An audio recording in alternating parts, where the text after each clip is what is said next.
நான் வந்து இந்த சர்ச்சுக்கு வரக்குள்ள எனக்கு வந்து 8 வயசு. அப்ப ரொம்ப சின்ன பிள்ளை நான். அப்ப 8 வயசுனா அப்ப நான் வரக்குள்ள இந்த பில்டிங் மட்டும் தான் இருந்துச்சு. அப்புறம்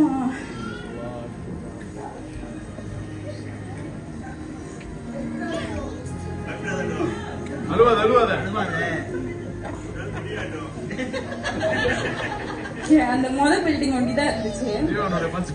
8 வயசுல இருந்து எனக்கும் இந்த சர்ச்சுக்கு வந்து ஒரே வயசு, 29 வயசு. நான் 21 வருஷமா இந்த சர்ச்சில் இருந்து இந்த சர்ச்சோட வளர்ச்சிய என் கண்ணால பாத்துக்கிட்டு இருக்கேன். நான் வரக்குள்ள ஒரு பில்டிங், கொஞ்சோண்டு மியூசிக் இன்ஸ்ட்ருமெண்ட் அப்படிதான் இருந்துச்சு. அதுக்கப்புறம் இந்த சர்ச்சு பெருகினுச்சு, ஆட்கள் நிறைய பெருகினாங்க, ரட்சிக்கப்பட்டு சர்ச்சுக்கு வந்தாங்க, சபை பெருகினுச்சு.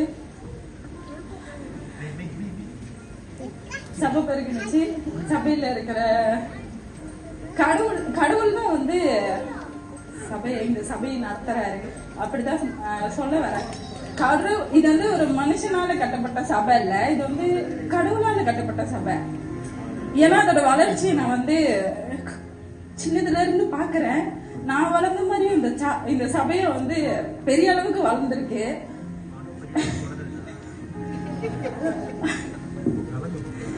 சபை மட்டும் அது மட்டும் இல்ல, இந்த சபையில இருக்கிற மக்கள் பத்தியும் சொல்லணும்.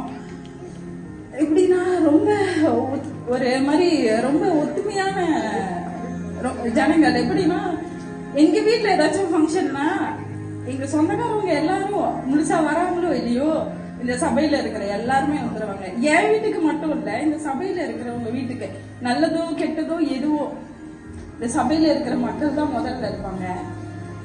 அது ரொம்ப வந்து ஒரு பலத்தை உண்டு பண்ணும் எங்களுக்கு.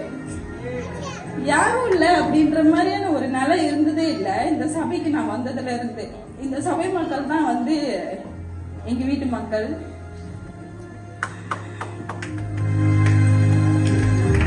அந்த மாதிரி ரொம்ப ஒற்றுமையான மக்களா வந்து இந்த சபை மக்கள் இருந்திருக்காங்க.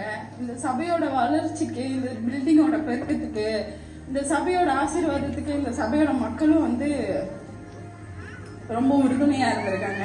அப்புறம் பாஸ்டர் வந்து எங்க வீட்டுல இல்ல, இந்த சபையில இருக்கிற யாரு வீடா இருந்தாலும், நல்லதா இருந்தாலும் கெட்டதா இருந்தாலும், எத்தனை மணியா இருந்தாலும், பாஸ்டர், இந்த சபையில இருக்கிற மூப்பர், இன்னும் இருக்கிற பெரியவங்க, அவங்க எல்லாருமே ஆளா இங்க நிப்பாங்க.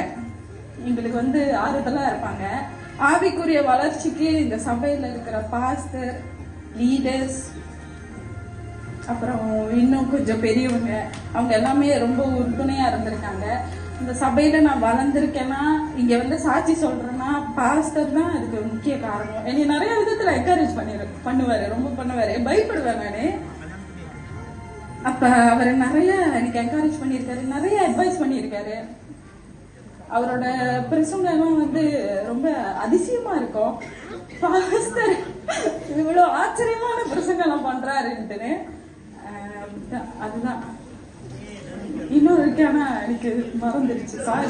ஏதாச்சும் நான் தப்பா பேசியிருந்தா மன்னிச்சுக்கோங்க, யாராவது விட்டுருந்தா பண்ணி